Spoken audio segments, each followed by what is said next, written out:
Everybody has a story, and every story needs to be heard. On this podcast, we are talking with each member of the General Conference Leadership Council. I'm your host, Alyssa Truman, and this is ANN Profiles.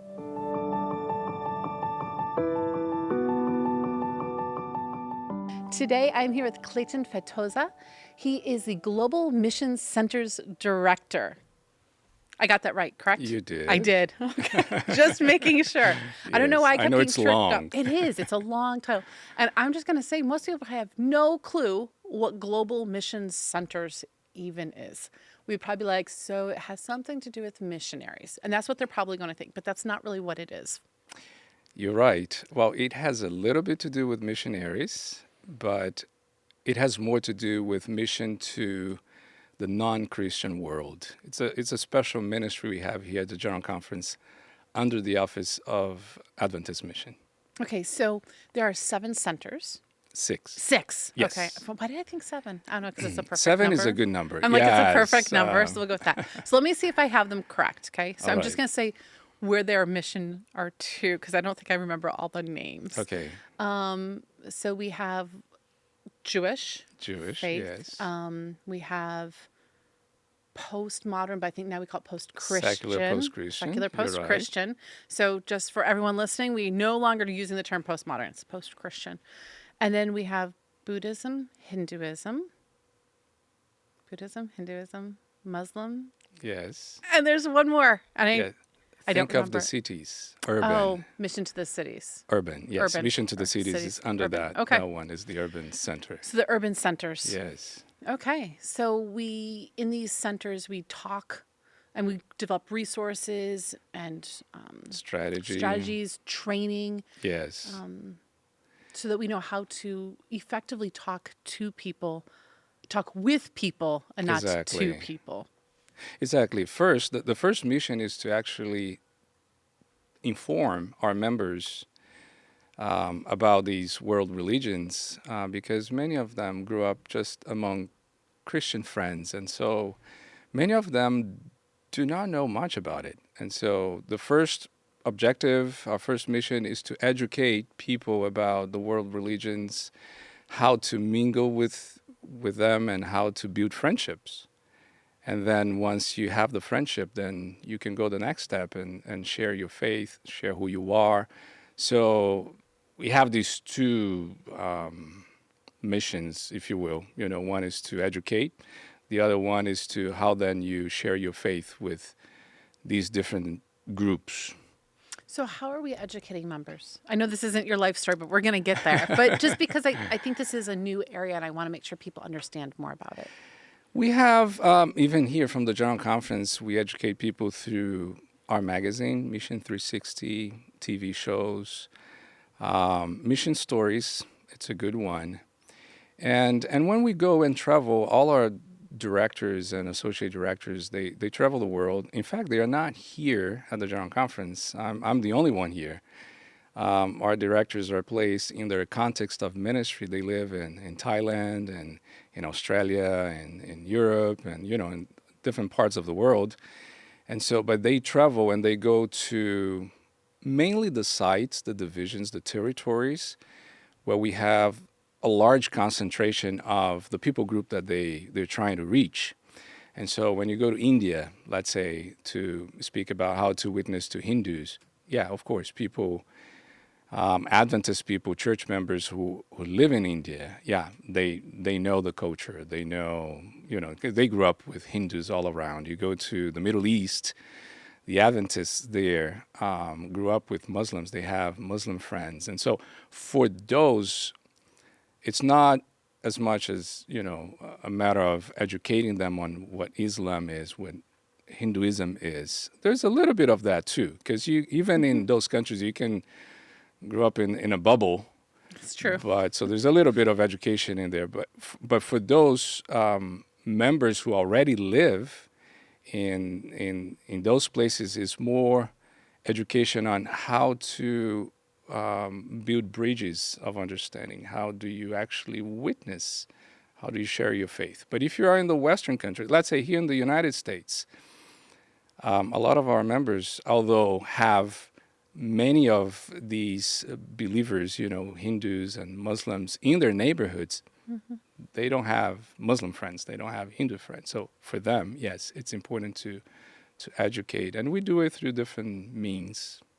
And it's very true. So because of COVID, we start to actually get to Yes. know our neighbors a little bit more because, you'd go for walks. And my husband has made friends with our entire neighborhood. He knows even their pets' names. I am not nearly as good at this. But we actually had dinner recently with two Muslim neighbors. Two couples, two different couples. There were 6 of us in total.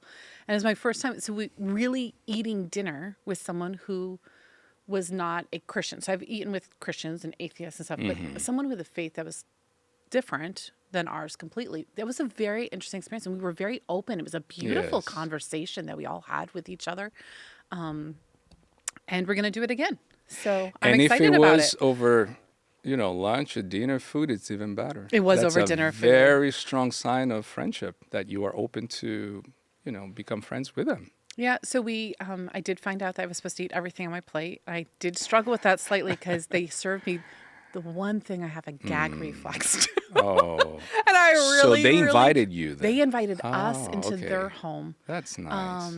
My husband and they've just been talking for a long time, and they decided it was time to Oh, bring all the families together. So it was a very fun evening together. So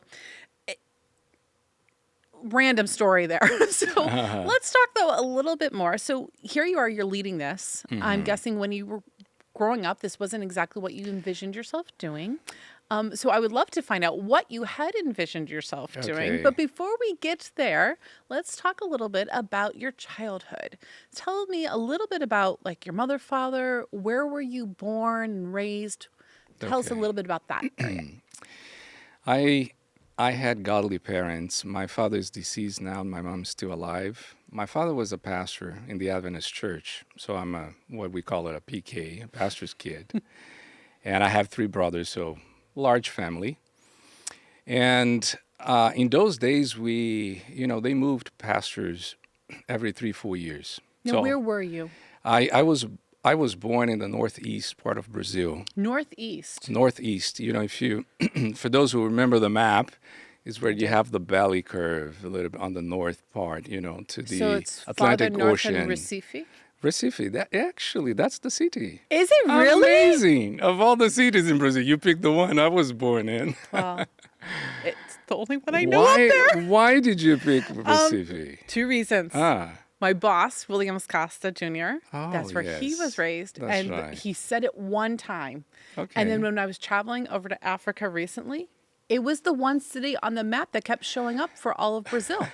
So like it didn't even show like Sao Paulo or like Brasilia. It kept showing Recife. So I was like, it kind of got stuck in my head. It's So, a coast city. Yes. Most of our big cities are on the coast and beautiful, sunny most of the time, good weather, beaches. And so I grew up, not grew up, I'm sorry. I was born there. But when I was 2, the church moved my dad to a different state, but just a little bit south of Pernambuco. That's the state, but the same region. And so we moved there and we lived there for 5 years. And then we moved to another state and then to another state, another state, another state.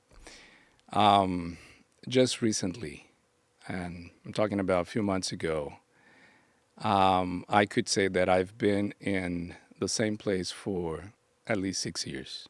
Because I just recently, a few months ago, the longest I had stayed anywhere in the world was 5 years.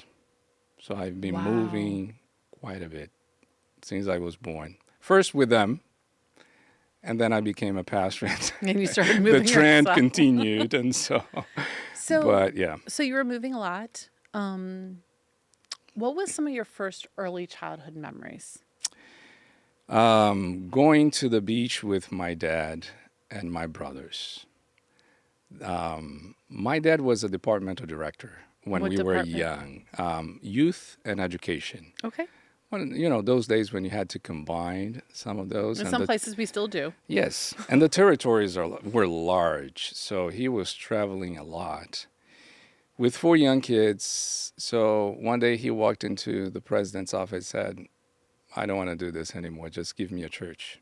I need to be with my family. I need to see my kids grow. And I like to share this part of the story because this is a time when we don't have a lot of pastors in Brazil. So the territories are large and they're developing leaders for the country. And so my dad was getting opportunities, but because of family, he decided to go back to pastoring a local church so he could be home. And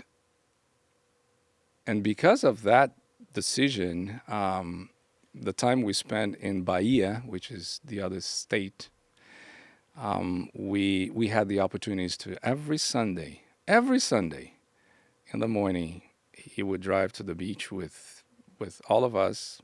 Sometimes my mom would come, sometimes she would just stay home, and we would just spend the day playing together in the water and just relaxing, just having family time. And I really treasure that part of my childhood. I think the relationship that we have with our fathers is so important and really cannot be underestimated, in my opinion.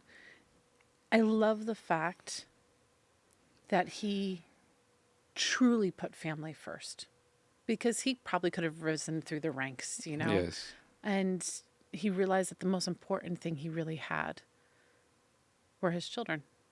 And it doesn't mean that everyone needs to give up and do these things, but for You're him, right. he knew that for him, this is what he needed to do and that Yes. he was willing to act on that. It's actually a very beautiful testimony of his love for you. It and was your important siblings. for him. He wanted to have those memories too. Sometimes we do it for the children. Oh, they need us and all of that. So I grew up with that beautiful memory of my dad spending time with us and putting family first. But knowing my dad, I know it was important for him too. He really enjoyed it. He was missing it when he wasn't with us. Another thing we did often, it was playing board games. I grew up playing board games. Okay. I know the generation has video games, but board games was a big thing. Do you still like board We games? do, yes. What's All your our favorite board game? brothers. Oh, that's hard. It's like asking what's your favorite Bible verse. You can give me I have give so me a many. few favorites. 7 Wonders, Okay. Ticket to Ride. Yep. Do you know them? I do. Oh, okay. I think Seven Wonders was the Spiel des Jahres winner, wasn't it? Which is like a prestigious gaming award. It is. I Yes. we're board game people here. Yeah, that's so. right. So we grew up, and my mom didn't want us to, go out too much, and that kind of trying to keep us home, and because we were 4, so we had wonderful game nights. Saturday night was board game night, and we would just spend hours and hours playing. My dad loved domino too, and play at a very high level. It's not just putting Little number. numbers with number, 5 with 5. There is, I don't know how There's much a you whole know about. strategy yes. to it, and there's different variations of how you can play That's the right. game. So I grew up watching my dad play dominoes with his brother, twin brother, and his father and cousin, and they played at such a high level. That was very interesting to watch. And so spent hours and hours just standing next to him, just watching and learning. And so we learned how to play dominoes. So that's another big one for our family. I grew up in very highly competitive families, both my mom's side and my dad's side. So they had like 7 and 10 siblings each, kind of a thing. And I remember playing this card game where you'd collect. It's called Pit. You'd collect different like grains or something like that, and you'd have to grab a spoon from the middle of the table if you had collected a whole set of them. And I do remember blood at times, just from everyone going for the spoon. So yes, there's game playing and there's game playing. Yeah, I'm from that tribe too. Yeah, very competitive, no matter what you're playing. So, since you were raised in a Adventist family, did you attend like Adventist schools? Were you able to do Yes, only Adventist schools. Several of the because of that? Because of the moving. But yes, that was very important for my parents that we that we attended Adventist schools. And I was blessed to be always in places where there was a school available, more than one. And so, yes, from kindergarten all the way to doctoral degrees, All of it's all been of it. Adventist. Yes. So, what would you say is one of your favorite elementary memories? School memories? Yes. Elementary. Oh, that is such a tough question, especially because I had three different, You can give us more than one if you need to. not memories, three different places, Yeah, know. no, I And so know. If you want moving, one memory and from that's each when you place. mess up your memory, when you don't, when you're not in one place. Like my wife, she grew up in one place, so she has history lined up really well, times and all of that. Mine is all messed up. You're like, I don't remember. At some point at some school I did this. Yeah. An interesting one is in one of the schools, in one of the cities we lived, my older brother, because I'm number two, so my older brother and I, we went to school together and we took the bus. It was a school bus. And we went by the airport. So in Brazil, you have the two shifts, morning and afternoon. So because of, I remember the reason why, but elementary was in the afternoon. So we went to school around noon.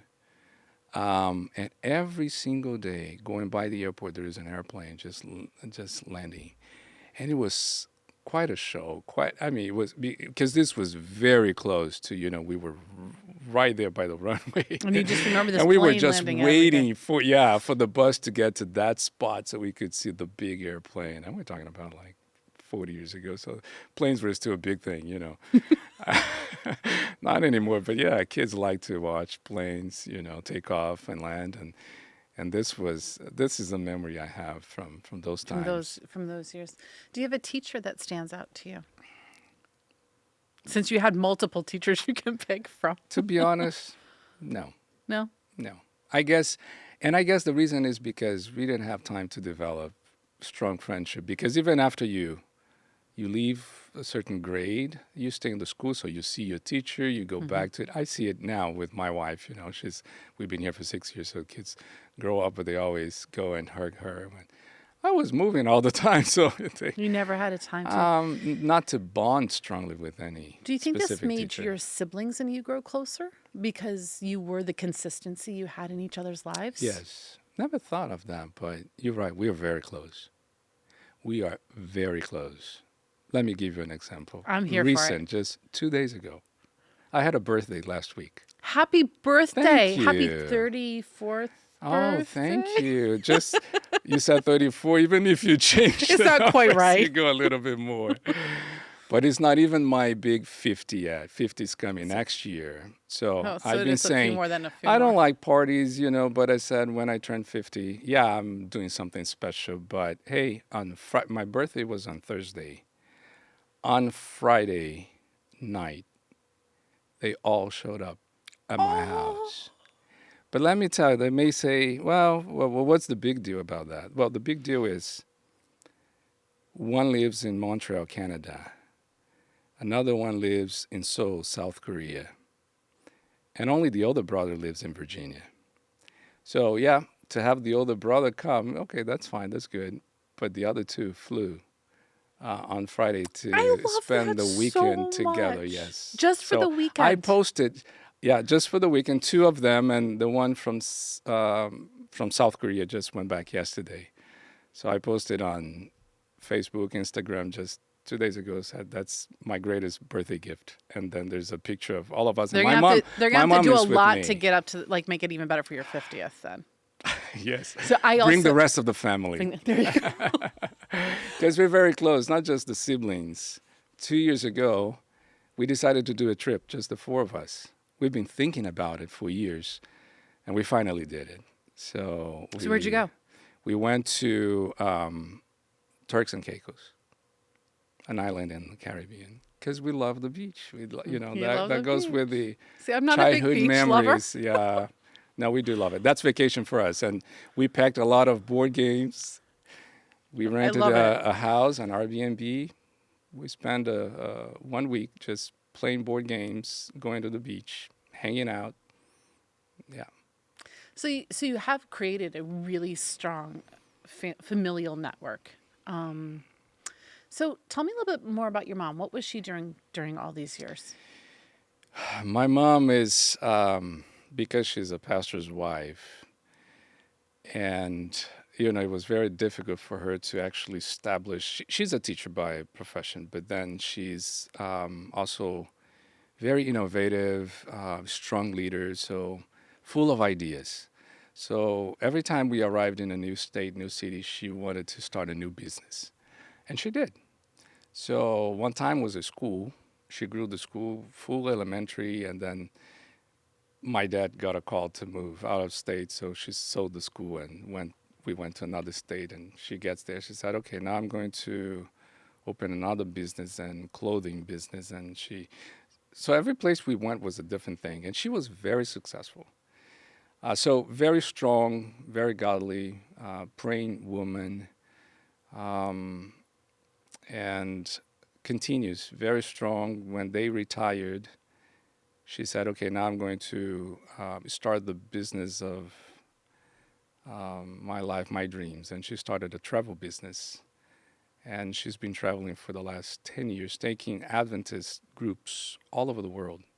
So my mom is gone all the time, and she goes to Israel, Turkey, Asia. I mean, all the time, every 3-4 weeks, she's taking a group some place in the world. And she grew that business and very successful. And we are the ones that say, Mom, last, And, but that's the type of mother I had. So she was very innovative, entrepreneurial, which probably comes in handy when That's you the look back word, at yes. it.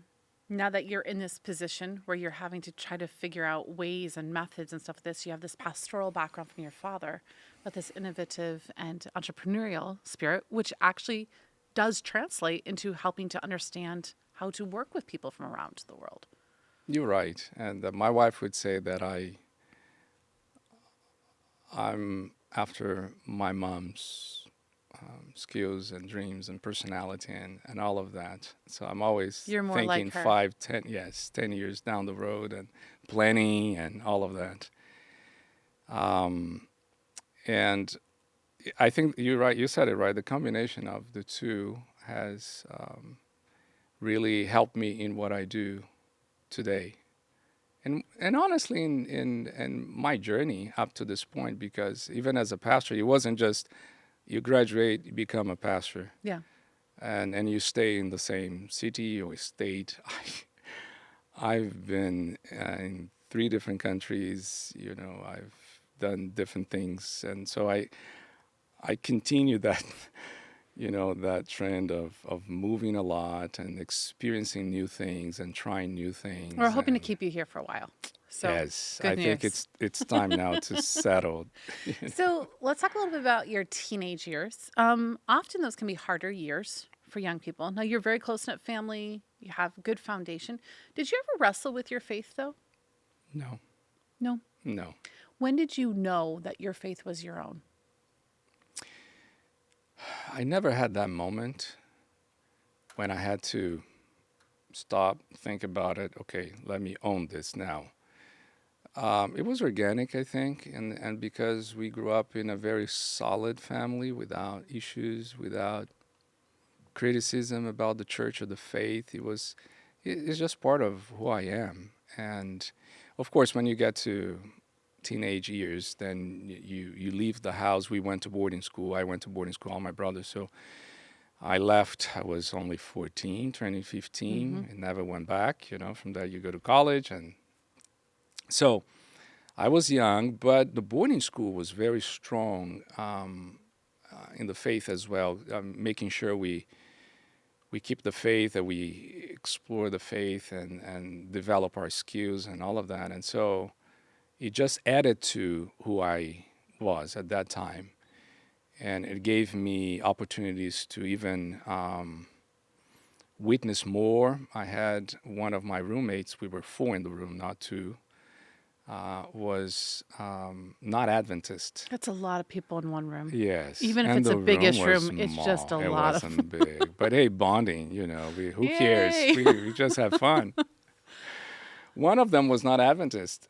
And that was my first non-Adventist close friend. You know, I had it in school because in Brazil, you go to school. Most of the kids are actually non-Adventist, but it's just in the school. So, but they're living with me was a different story. So I remember that having to explain the great controversy to someone who had never heard about it, um, reading the Bible with him and things like that. So that was good. Um, but it was during my high school years that I decided, actually my senior year, that I decided to become a pastor. I think that moment was the moment that I probably gave more thought to my faith and what I believed and how that was going to impact the rest of my life. So, because up to that point, I knew I was going to be a medical doctor. I grew up with that. So you're going to be a doctor. I wanted to become a doctor, yes. And never change it. That since I was very young, I wanted to become a medical doctor. And I carried that up to I was 17. And it was only when I was close to graduation and had to actually decide really what to do. Like, not a doctor. Not a doctor. The Lord put it in my heart, the desire to go into ministry.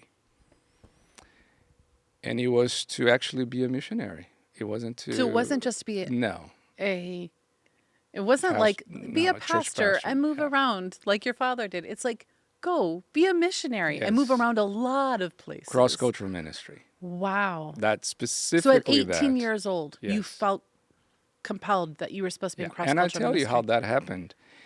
It was the summer break, not the winter break. So I had 6 more months of school before graduation. And it was camp meeting time, and I was just chilling at home, and I read a book. It was Mission to the Pacific. I don't know what the English title would be, but the translation would Mission to the Pacific. It was about a missionary family in Papua New Guinea. They had left the States, going to Papua New Guinea to do missionary work. Powerful book, powerful stories, fascinating. And God used that book to speak to me. When I finished reading the book, that's when I made a decision to be a missionary. That's a story for publishing ministry right there. Yes. Now, I didn't know that doctors could be missionaries too. Teachers can be missionaries. There's so many things you could have done, but no, you had to be a pastor then. At that point, I thought I have to become a pastor, do theology, learn English, and then become a missionary. So that was my thought at 17 years old. And that's what I did. So, I want to talk about this a little bit because I was raised on reading mission stories. Yeah. I still remember them.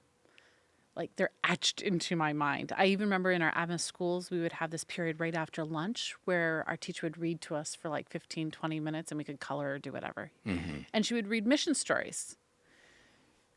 Do you feel there is a lack today of those same kind of stories, that our young people don't have this treasure trove to really kind of pull from, to be able to think, I want to be a missionary? I think the lack is of family time. I watch my boys, and so I'm a father. I have 2 boys. They are teenagers, 18, 17. So what happens, in my opinion, is there's a lot of distractions with screens and different things compared to the time when I grew up and we were looking for things to do actually in the afternoon, and we spent time together, and there were books, there's a book here, mm-hmm. and no other thing on the screen to distract you from even reading a book on the screen.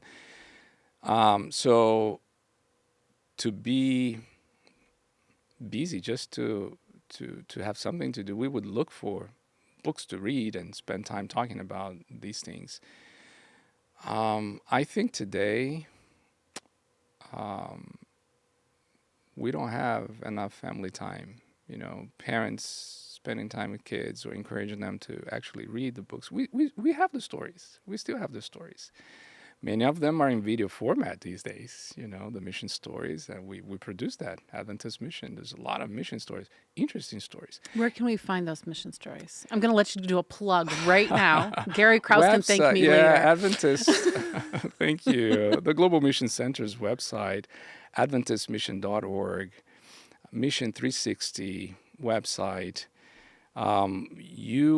You find these stories in video format, and in fact, my kids grew up watching those stories. I remember my older son, Derek, because I love mission stories, on the iPad, he found the Mission 360 app. And so that's another one, just download the apps and tell your Makes kids it to easier. watch. Yeah. He would just scroll through the stories, one video after another, just watching, the mission stories. So, yeah, we produce a lot of stories, but we don't promote them enough within our family circles. My parents were guiding us to those things. Do you think it's because some people don't even know they exist? I mean, you can't Maybe. push them in a family circle if you don't know that the resource is there. Maybe, yes. So you graduate from college because obviously you have to be a pastor in order to So I be thought, a missionary. right? Did you meet anybody special in college? Yes, my special friend I actually met in high school. Oh, did you? So yes, very young. I was 16, she was 14 when we started dating. And 7 years later, we got married. I love love So, stories. Yes, I'm 1 year older than her, so I was 1 year ahead. I graduated high school, so I went to what it's called now, UNASP. We had a different Which name. college? Which campus? Campus 2. Okay.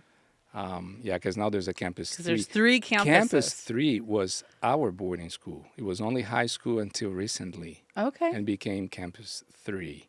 So we were in that school, and I graduated, went to UNASP Campus 2, and when she graduated, she went to the same university to Smart do plan. education Like smart plan. and then theology. Yeah, so we continued the Wait, relationship. did you say she did education and theology? No, me. Oh, you did theology. Yeah. She did She education. did education, Okay. yes.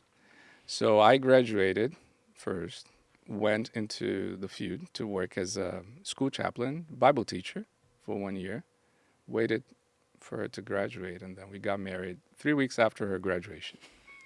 That wasn't quick at all. Actually, I was talking to somebody else. I don't even remember whose story, but they were telling a very similar kind of a thing. Okay. I also got married 4 weeks after my graduation. Wow. It's So tough, isn't it? It Same at least- location? huh? Same town? Same place? For me, it was an hour away from where I was in school. Not So bad. it wasn't. It wasn't. For us, bad. it was 17 hours away. That's very different. It was hard to plan while she was here, Yeah, I can see that being a trying to little more wrap things up, challenging. and yeah. But anyway, So you finish. Where's your first call as a married couple? And what is her name? Delma. Delma. Okay. Yes. Kleyton and Delma get married. And for your honeymoon period, where do you go? For honeymoon, No, I meant like For- immediately following. for a big transition in ministry for me, and a very tough assignment for her as a new pastor's wife. I was in Curitiba, which is a big city in the south of Brazil, in the school as a teacher. As soon as we got married, they moved us to the largest church in South America, community church, because you have these big churches at universities, but community churches, we went to Curitiba Central Church, 2,500 members, and I was the associate for youth. But I had 700 youth, and actually a church just for me, because the way we functioned at that time was on the main floor, the top floor was the main church with 2,000 members, and kind of down, not the basement, but on the ground level, we had another church for the youth and young adults.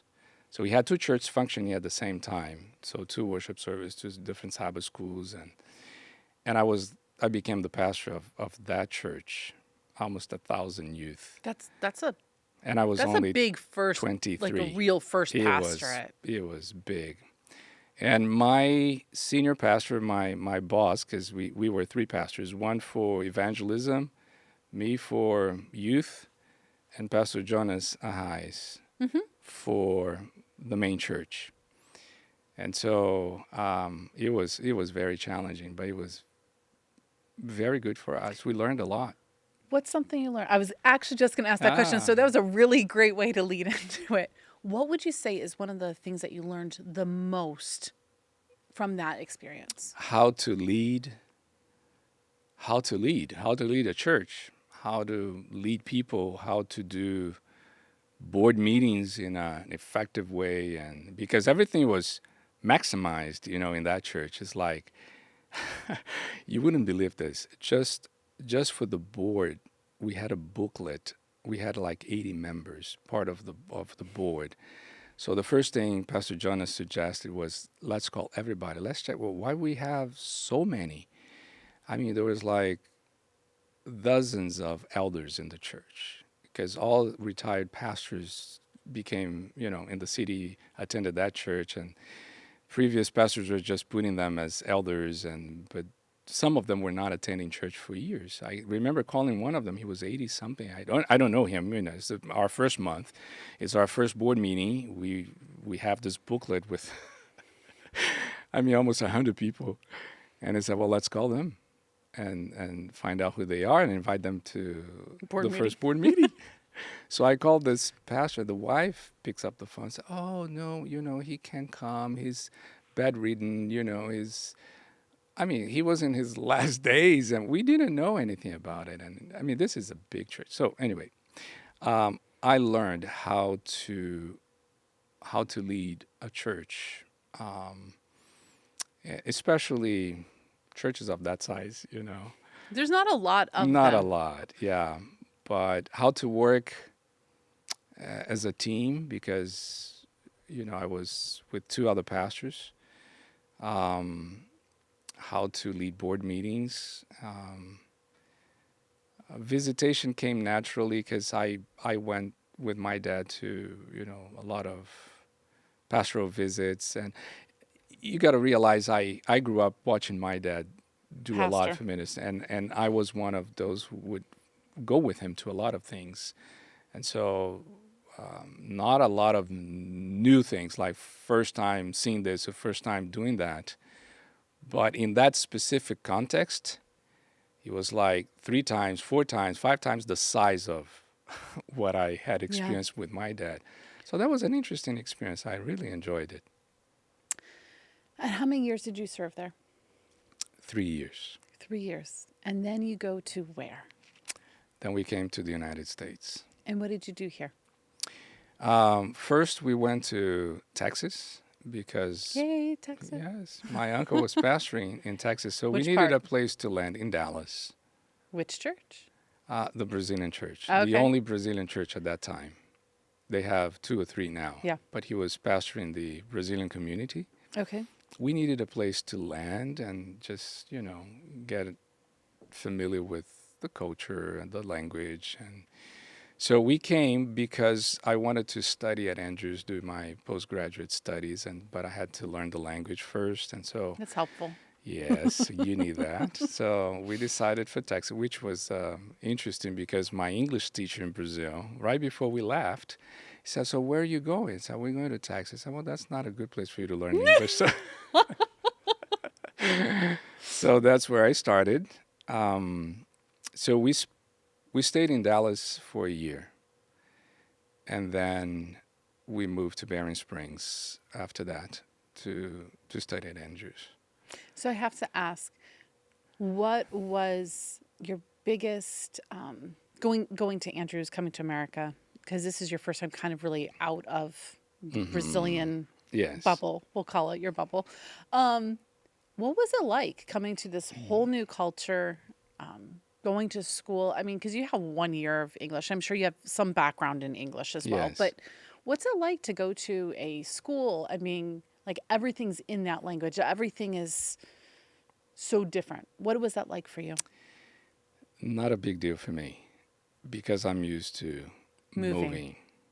So that part was very easy. Oh, you're going to another. Okay, it's a different country, it's a different language, but to me it was just, oh, it's a new place, and I'm used to new places. And Brazil is big.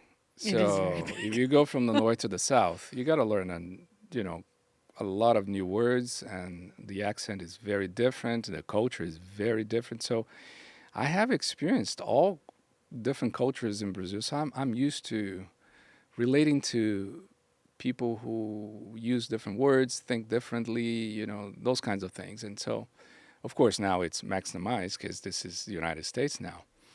But it was exciting for me. I always wanted to come here to learn English and go to Andrews. And so I'm not looking at the challenges. I'm just excited. And that's the type of person I am. I like challenges. I'm I like notating new that. things. And so let's go for it. It was different for my wife, though. For her, it's a big change. But she knew that this was very important for me. This is the dream of my life. And so let's go. And we didn't have kids, so that made it easy. It was just the two of us. Um, the challenge was finances. You come here as an international student, you can get any loans. Scholarships are very limited, and education is very expensive. So All true. that was the big deal. That was what was in my mind the whole time. I need to provide for my wife. I need to raise funds to go to Andrews. I'm limited on the number of hours I can work because there are rules you have to respect. You're on a student visa, and so all that protocol and all that. So that part is challenging for anyone who comes here, and it was challenging for me too. So that part, it didn't matter how many times I had moved in Brazil or accustomed to different cultures and different situations. The finances was a big thing. Were there any times where you saw like God work in a miraculous way to kind of help take care of that financial Absolutely, situation? absolutely. I remember one time. This is fast forward. We are at Andrews now. Mm-hmm. Excuse me.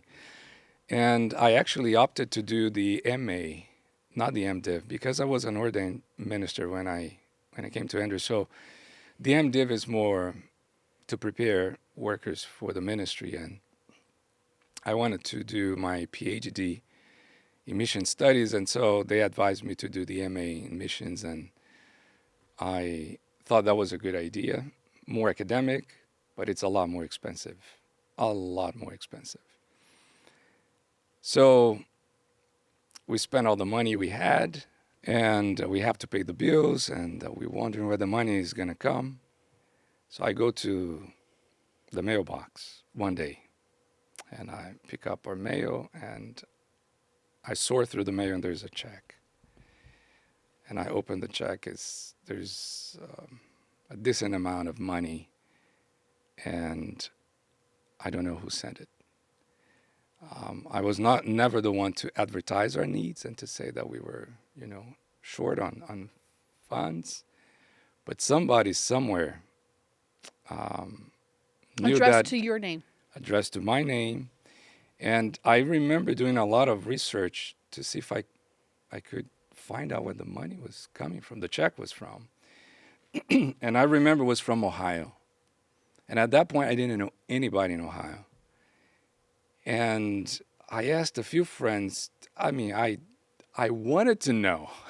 And I guess God was saying, "What are you doing? It's just here's the money He's you like, it's just needed. money. I'm That's just it. giving you I what you sent it. needed." You don't need to know who sent it." But it came, and up to this point, I have no clue who sent the money. And that's one story of many of small things that happened that we knew God was behind. Scholarships that were presented to us, from people that didn't know we needed, but it was like when they said, somebody called us into their office and say, "Have you applied to this scholarship yet?" I said, "I don't even know this scholarship is available." I said, "Well, you have shown an interest in becoming a missionary one day. So that scholarship was for those who wanted to become a missionary.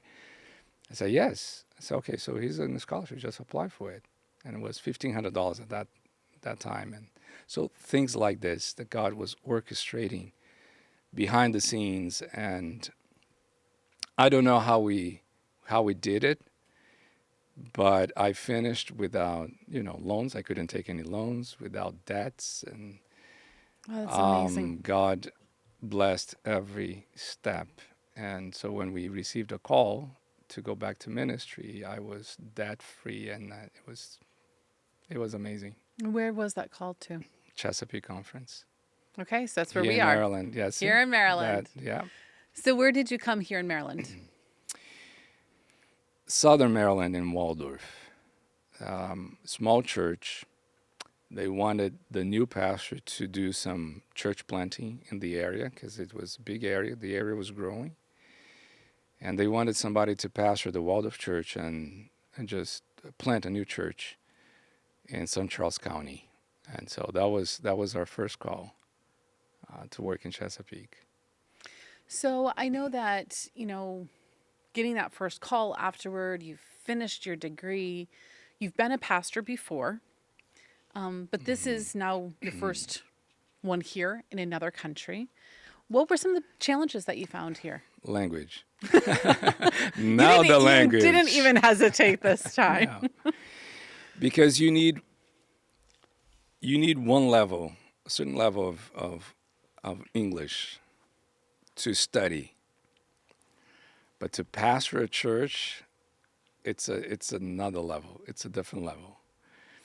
And so even after, I guess at that time was 3 years I had been here, I wasn't ready to, preach at the level I wanted to preach.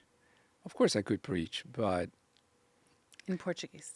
yes, but even in English, But I grew up in a pastor's home, and I had pastored in Brazil, and so you have expectations, and you know what you're capable of, and all of that, and so, but now I'm preaching in a different language, and I'm sounding like a elementary kid, and you just out of your graduate studies, and so, which was one of the frustrations in my master's degree. I couldn't engage in conversations at the level I wanted because I just didn't have the vocabulary for it. So now I come to the church and I'm struggling with the same thing. So sermon preparation, board meetings, and now I need to really improve my vocabulary because I'm discussing everything, going to hospitals and discussing construction, and you just need the language. So I remember calling my brother, my older brother, who came to the States many years before I did. So he was fluent. He had finished his PhD, so he's at a different level. He's at the level I wanted to be. And calling him and saying, Clebert, how long it's going to take for me to to get to that level? He said, well, just be patient, For your preaching, 6 months. Because I was preaching every weekend, it was one church. So it said 6 months to a year, you're going to be comfortable, but you need time. It's just time. And he was right. It was just a matter of time because I had the exposure now. I had to do it. And so, but that was my challenge. Yeah. As far as pastoring the church, not a problem. I knew how to be a pastor. It was just working through the language. The language was, constraints. at that point, my biggest concern and, my biggest challenge. Now, I know that, you feel this call when you're 17 to be a missionary. I don't think probably in your mind you were thinking to Waldorf, Maryland. No. But I do believe you get called to what will be seen more as a mission field. Was that from this location? No. In fact, the first invitation came even before we graduated at Andrews. From Andrews. I was at Andrews, had just started my master's degree, 6 months into it. the General Conference contacted us for a position in Mongolia. Mongolia had just opened up. How do they know that you would even be interested? How do they even Because know who you are? Dr. Bruce Bauer at the mission department. My master's was in mission studies. So when I arrived, and as we discussed, and they interviewed me, why you want to study mission and why you're in this program and all of that, I told them my story. Got it. Said I'm interested in cross-cultural ministry. I want to be a missionary. Well, they fell in love with the dream and with the ideal. I was young, no kids, ordained, which was something unique because Yeah. here people You kind of get go ordained through after with 7-8 years. But so I had all the special elements here for let's send this kid to the mission field. He wants to go. He's ready. He's ordained. So that's how it happened. They needed somebody in Mongolia. They contacted Andrews. Bruce said, I have somebody here ready to go. I wasn't ready to go. No. You're like, yeah, but not me. So I remember receiving this phone call from one of the associate secretaries here and said, well, we have this position in Mongolia, but you have to go right away. We need you there next month. And I said, no, I just got here. It took me a lot to get here. And I'm committed to this master's program, and give you another 6 months. I can go in 6 months. Let me finish it. The MA is short. I can be done by May or July, whatever, and then I'll go. They said, well, no, we actually need somebody right away. I said, okay. So in that case, I'll stay here. Let me finish, and I'm sure there will be another opportunity. So that first chance did not materialize. So after that, we finished. And then for whatever reason, nothing happened. And Bruce, Dr. Bauer, was really active, trying to find a call and contacting people in the field. And other people knew I was ready and wanted this. And so the plan wasn't to come to Chesapeake. The plan was to go to the mission field. And I actually delayed my departure from Berry Springs for another 6 months. I stayed there, did other things, was actually doing extra classes to get into the doctoral program, but ready to accept any call to anywhere. I wasn't choosing a place or anything. But nothing happened. And so when the call came for Chesapeake, I remember having this conversation with Bruce. I said, Bruce, I'm going to Chesapeake. And he said, yeah, I know. I'm disappointed with my church because you are cross-cultural material. You are missionary type of people we want. And I'm disappointed that we can't find a call for you right now. Go to Chesapeake, but don't stay there. He was like, he really wanted to see me in the mission field. And but God knew what he was doing. I wasn't ready for mission work. And so coming to Chesapeake, and I know we don't have time for everything, but it was a very good experience for me. It gave me the cultural experience that I needed here, because when you're in school, that's a different bubble there. Yeah. But I developed many skills here in Chesapeake that I needed for the work that God wanted me to do in the mission field. Because in Chesapeake, I mean, the church in Waldorf was just one chapter. Then I did departmental work in the office, which was another chapter. Then I became conference secretary, which was another chapter. And when the time finally came for us to go to the mission field, I needed the learning from each of these experiences to be successful there. So before you're even called, so you serve as a pastor, as a departmental director, you serve as a conference secretary. So God, what he's doing is he's like, the time isn't quite right. I need to create the skills I need within you for the job I have for you. That's how I interpret it. Where was this job that he sent you to? In a very challenging place, Cairo, Egypt, to be president of the Egypt-Sudan feud. And this is a very tricky area. So, I mean, it's not like going to an urban, I mean, it is an urban center, but it's not like a, where, there's Christianity has been a very big part of it. It's not this like, this is in Sudan especially is even harder than Egypt. Yes. I think that's actually the first time I wrote you. First time I met you was because I was in Texas and we were praying for Khartoum. Oh, And okay. I wrote you and asked you for information about Khartoum Oh, via Facebook. Probably don't even remember, so that I could give information to my Sabbath school class. that's when I was there? Yes, Oh, so it was a okay. couple years ago All right. when we were both not here. So you show up, you're the president of a very challenging field. What is one of your fondest memories of this? Arriving. You're like, I did it. I got here.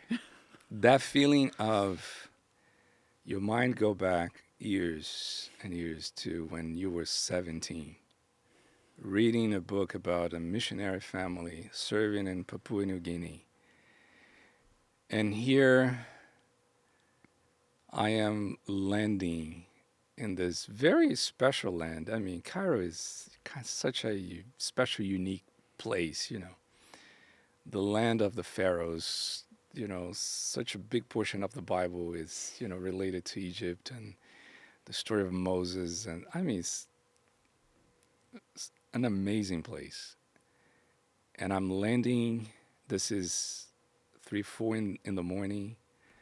The driving from the airport to the mission office, it was such an experience, spiritual experience, of just a conversation in my mind with God. I said, God, you did it. You put this passion in my heart, and I'm loving it. I was so excited that I was finally in the mission field and had 2 boys, young boys with me. Said, my family is going to experience this. This is going to be awesome. I was thrilled. And so that is one of the big memories I have is just that excitement of arriving, especially because we had to wait 6 months between the call and actually Being able to being go. able to go. So yeah, I treasured that. How many years did you serve over there? Almost 4. What was some of the greatest challenges that you faced? Oh, there are so many. One is when you come to a place where Christianity is the minority and Adventism is the minority of the minority. So you're way down. That is a big challenge. Just bringing people to help you, human resource.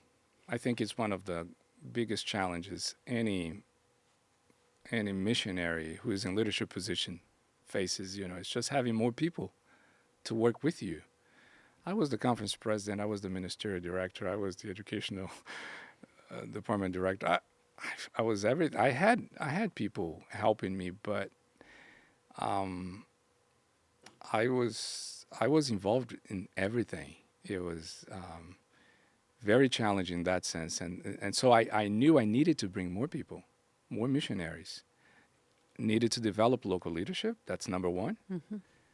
But even that wasn't enough. We needed extra help. That's why we need missionaries. So we needed more people coming in. Visas are always challenging. Finances, resources, you need to find funds. But even the funding wasn't the biggest obstacle. It was actually finding people that were willing to serve, ready to serve with the skills you need. Because it's a unique combination. You have to have people who are willing to serve in a hard area to serve in. Yes, That have the skills that are needed for this area. exactly.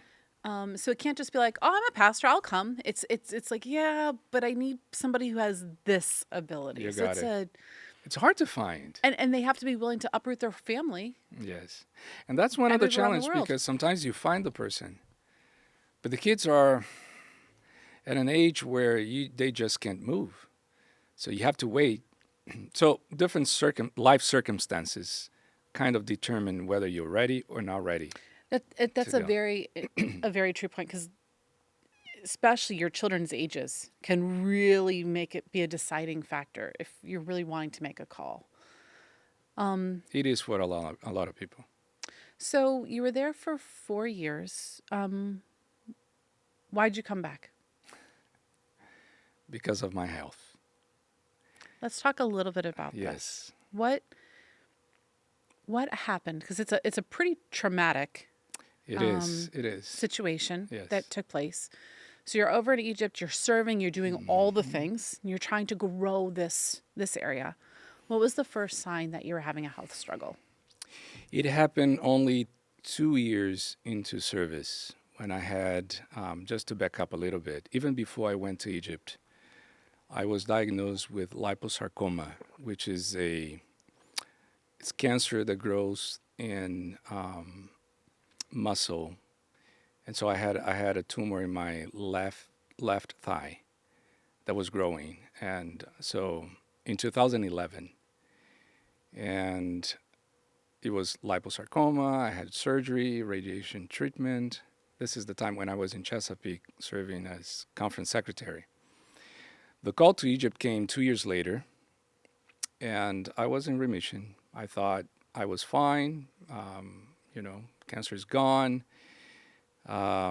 So we decided to go.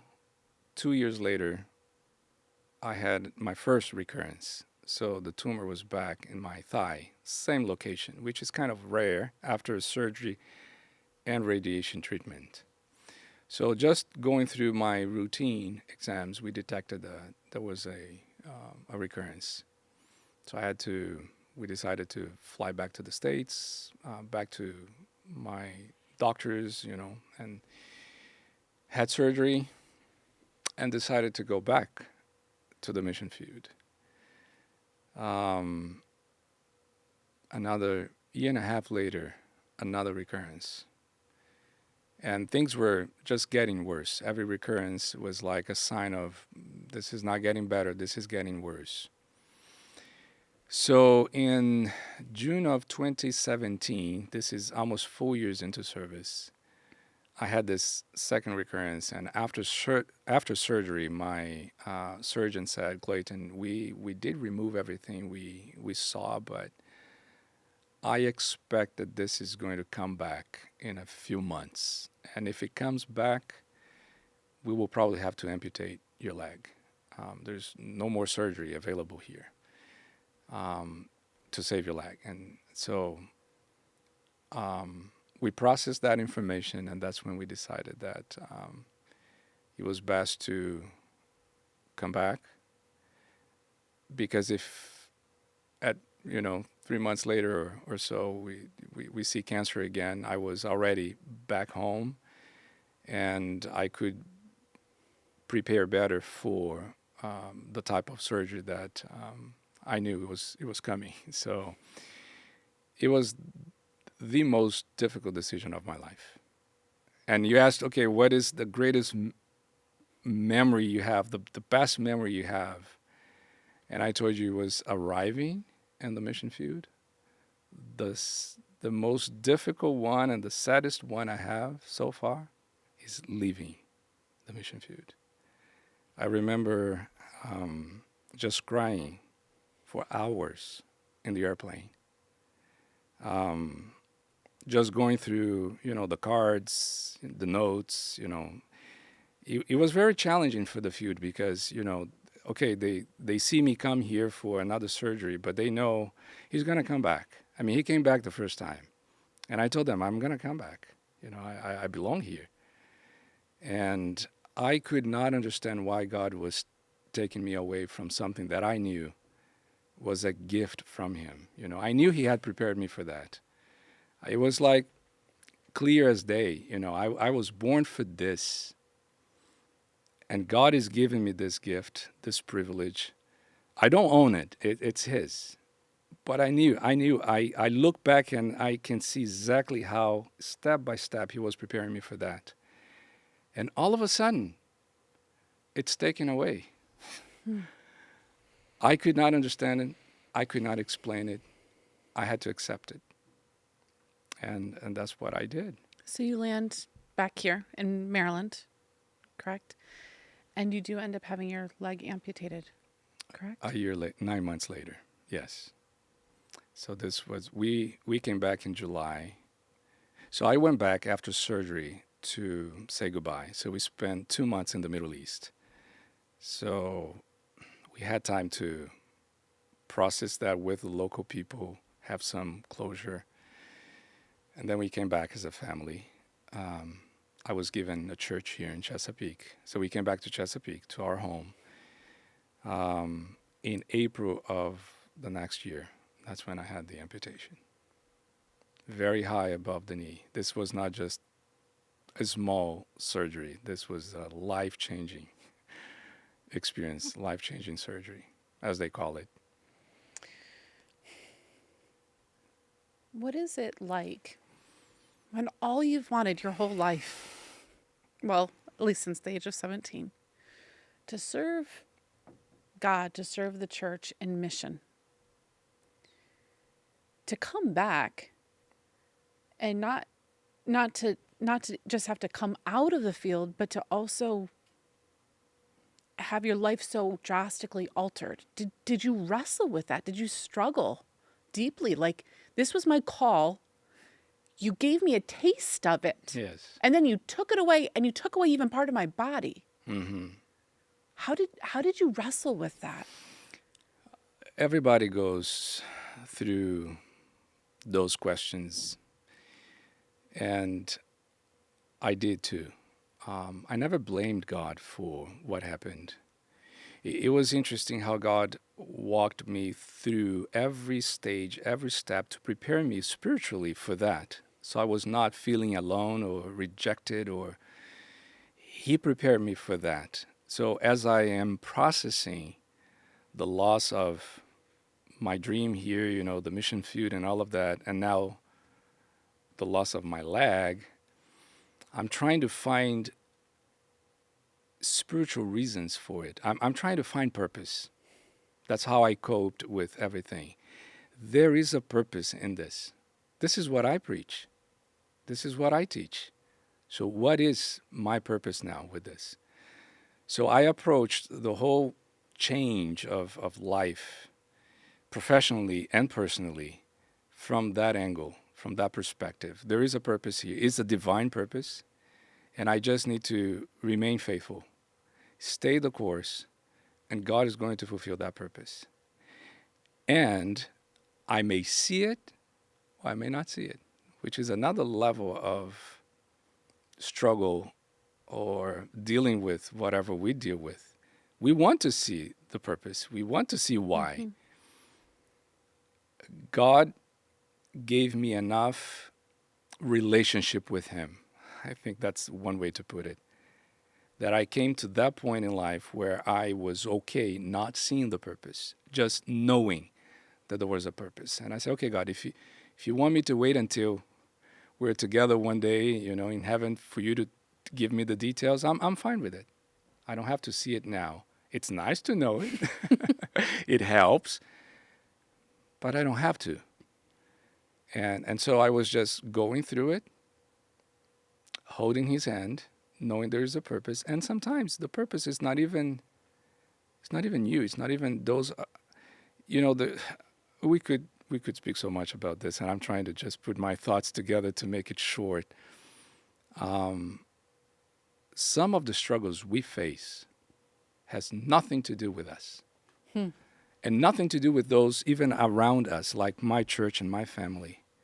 The Bible has several verses that point to sometimes God allows you to go through something so that somebody else, completely unrelated to you, will receive the blessing through your story, through something. But it's to bless somebody else. And I know some people would say, but why would God do that? He does it with those who can actually handle it, that are at service for the bigger picture of His plans in the world. So I always wanted to think in those terms. There is a big plan here. I'm just a little small, tiny peace.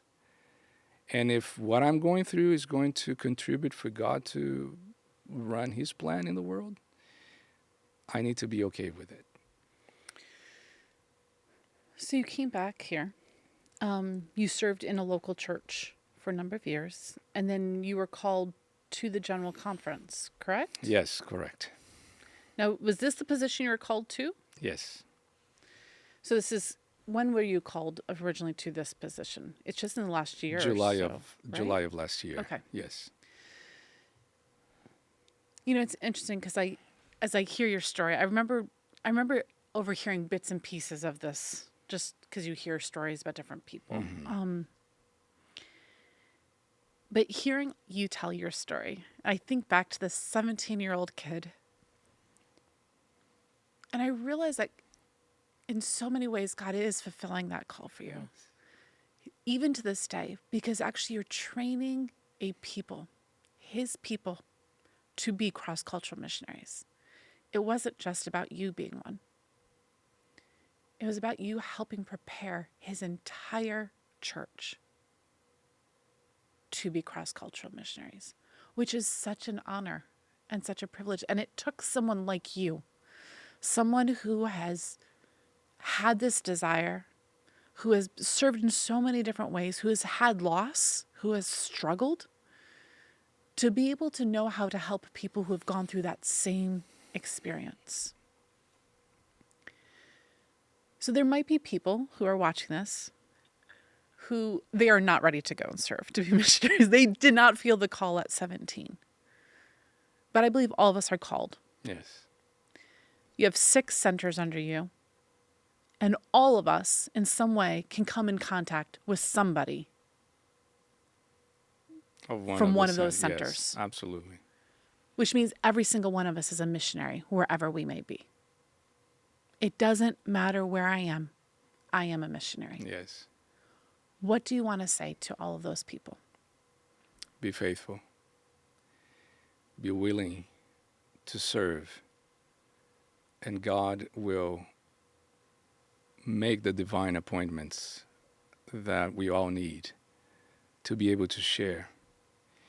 We don't pray for those enough. We don't pray for divine appointments enough. I like to say this to everyone. You're right. You don't need to get on a plane and go to a different country to become a missionary.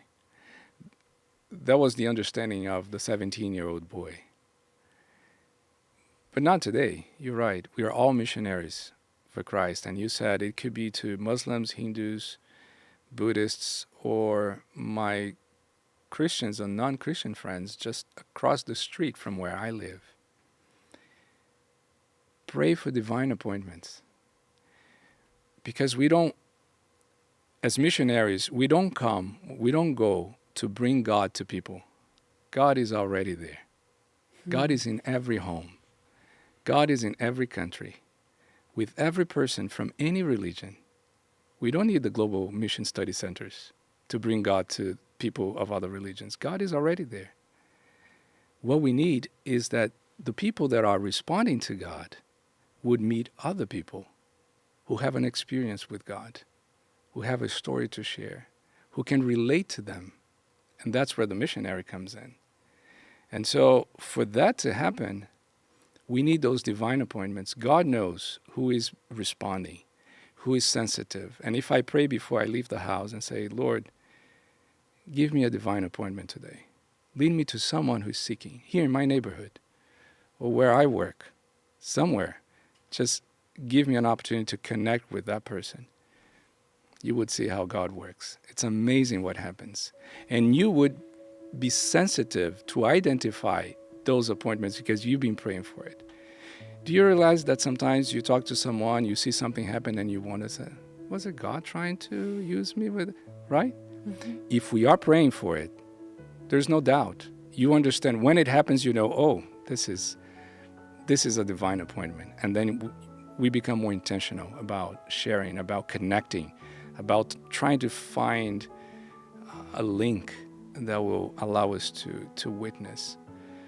That's what I would share, you know. Be faithful, be willing, and ask for divine appointments. I love that. Thank you so much, Kleyton. You're welcome. We hope you enjoyed this episode of A&N Profiles with my special guest, Kleyton Feitosa. If you haven't already, please take a moment to subscribe to this podcast, YouTube channel, wherever it is you're tuning in from today. I don't want you to miss any future episodes. Thank you for spending this time with us, and join us next time as I continue to get to know the life stories of more inspiring people.